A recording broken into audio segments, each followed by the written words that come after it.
To start off, I mean, we did visit a lot of architecture schools. And to a large extent, there's as many purpose-built architecture schools as there are architecture schools that have taken over other spaces. And interestingly enough,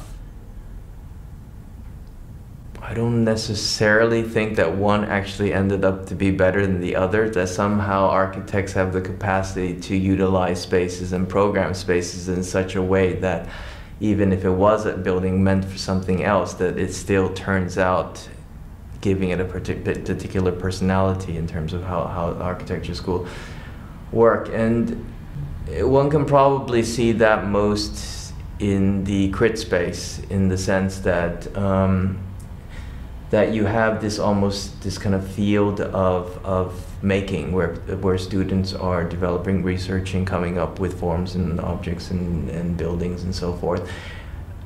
But at the end of the day, in the same way that the building pushes against the historic context, the crit space is that also that kind of same kind of resistance, that you cannot just keep on doing something and it just shows itself at the end, and that is what it is. That there, as much as historic Greenwich is a resistance, the crit space is a resistance. And the crit space is designed as this kind of two-story high space, because if we at the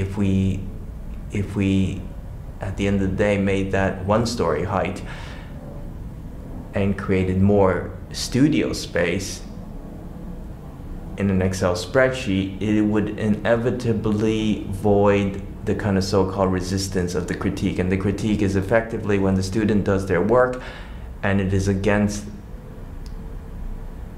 I guess, the jury, that they have to defend their work.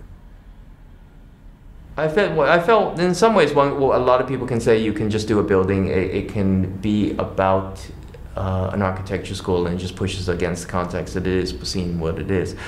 And from the very start, we did feel that within historic Greenwich that there was an important kind of necessity from our point of view to retain the kind of so-called historic block.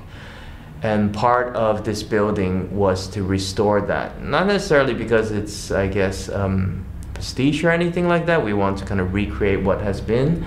But there is an urban structure, whether it's the streets, whether it's the pedestrian flows, that is still very much active. And that does very much move along that urban block. And the materiality of the stone and the kind of continuity of that urban block and its relationship to the outside, one should possibly see as a kind of an outdoor room, whether it's a kind of any of these great streets, public streets and things like that. And it's as much about making the outdoor room a kind of continuity as it is about the kind of indoor space of the studio.